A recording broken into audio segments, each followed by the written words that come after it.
Okay, so are you ready to kind of um, dive into a story that's going to make you rethink what it means to be successful? I think so.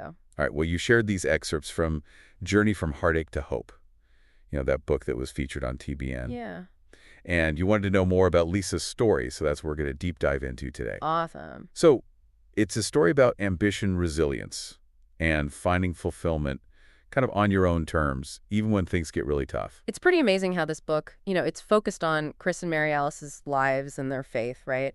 But it also has this other really compelling story about Lisa, Right, who's Chris's wife. exactly. Almost like a hidden gem. Yeah, it's like a story within the story, and I think there's so much we can learn from her and the choices that she made. Absolutely. So we know that Lisa started out as this, quote, beautiful young child in a wonderful family, but behind all that, she was dealing with some really, really difficult things, Yeah, it's true. like verbal and physical abuse from her mother. Which is just awful. Yeah, and that's where you see her resilience, even at such a young age. Oh, yeah, for sure. Imagine being 9 years old and having to make a decision in a courtroom about your mother's medical treatment. It's unbelievable.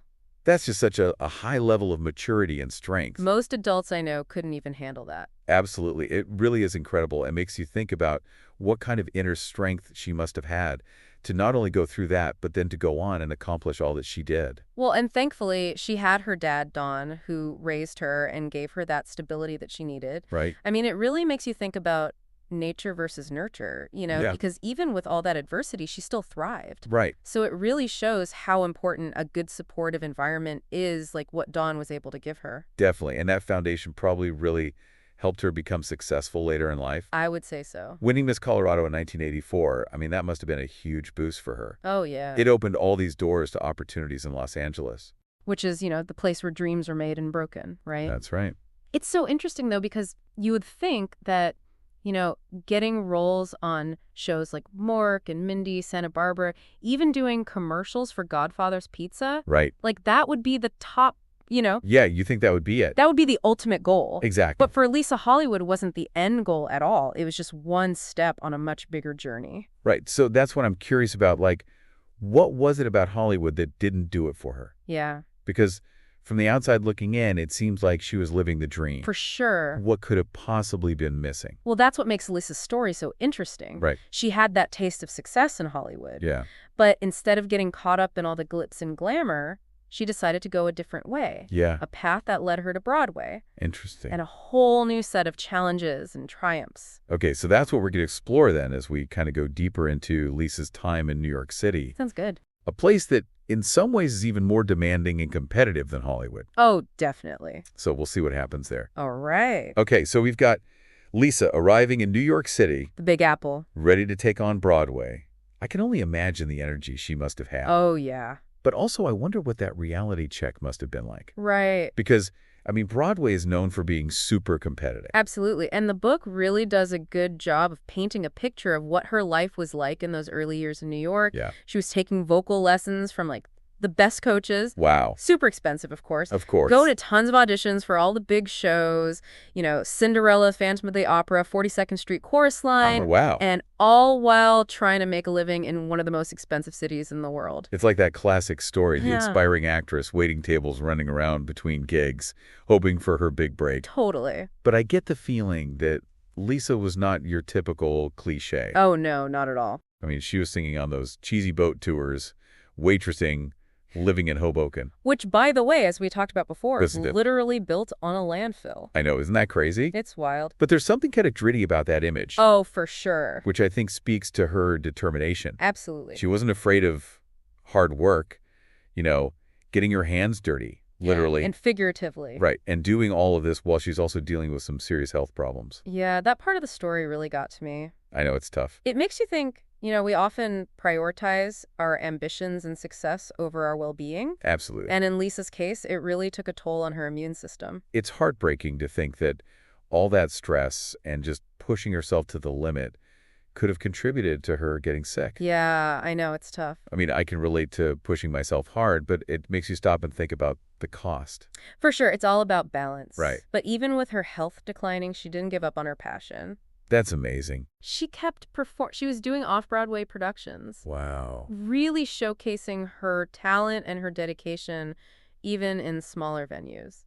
It's funny because, while she's doing these off-Broadway plays and singing on boats, she's also, like, stepping onto the stage at the Miss USA pageant in Atlantic City. It's crazy, right? Talk about two different worlds. Total juxtaposition. Like, she was living two lives, one full of glitz and glamour, and the other, like, the raw reality of chasing your dream in New York City. And it makes you wonder, Is that? what was really driving her? Yeah. Maybe it wasn't just about fame or recognition. Right. Maybe she was searching for something deeper, something more authentic. It's like she was constantly testing herself, pushing those boundaries, trying to figure out where she really belonged. Exactly. But there's another layer to her story What's that? that we haven't even touched on yet. Okay, I'm listening. Her search for love. Oh, right.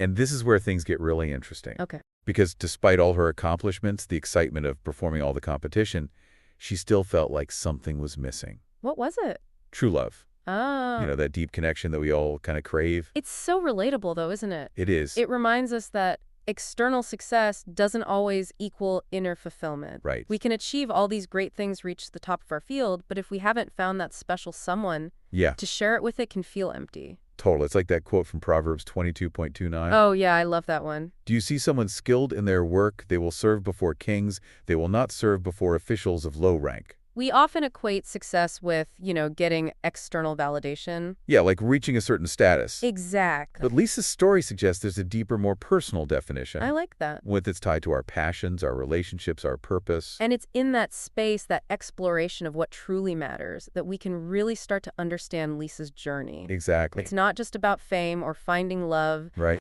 It's about finding what makes us feel truly alive, what gives our life meaning. It's interesting how Elisa's story really makes you think about what success really means. Yeah. We get so caught up in, the external stuff. Like what? Like the job titles, the awards, all the social media validation. Right, all the likes and followers. But Elisa's journey, it just seems to point to something much deeper. Yeah, look at... Like she was searching for that perfect balance between passion and purpose and love. Yeah, it's like where those things all meet. Exactly. And what really stands out to me is her decision to leave Hollywood and go to Broadway. Yeah. I mean, it would have been so easy to just stay in L.A., ride that wave of success. Right.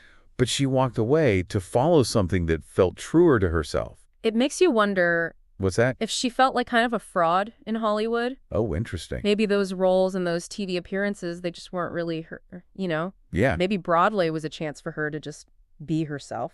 Like she was saying, I'd rather struggle doing what I love than be successful doing something that doesn't feel right. Yeah, exactly. It's such a good reminder that sometimes you have to let go of what looks good on the outside. Yeah. To find what really feeds your soul. It all goes back to that tension between external validation and internal fulfillment. Right. Lisa's story, it challenges us to look at why we're doing what we're doing. Yeah. Are we chasing what society tells us is important, or are we going after what makes us happy and gives us a sense of purpose? And that's a big question for all of us, especially these days when we're constantly bombarded with messages about success. Oh, yeah, for sure. Lisa's journey reminds us that real fulfillment might not come with a fancy title or a big paycheck. Right. It might come from those smaller moments of connection, of expressing yourself authentically, of doing something that just lights you up. And sometimes that might lead us away from the spotlight. It might take us to smaller stages, to humbler beginnings. Right. But that's where we can really grow. So as we wrap up our Beck dive into Lisa's incredible life, what's the one thing you hope our listeners take away from her story? I hope if they feel empowered to define success for themselves, to embrace what they're passionate about and chase their dreams, even if they don't fit the mold, and to remember that real fulfillment comes from living in line with your values. That's great. And creating a life that feels true to you, even if it means taking the less traveled path. Beautifully said. Thank you. And to our listener, we hope Lisa's story has inspired you to think about your own journey. Yeah. What are you passionate about? Yeah. What brings you joy and purpose? And what can you do today to make your life align with those things? That's the question. So that you can create a life that feels truly fulfilling, both inside and out.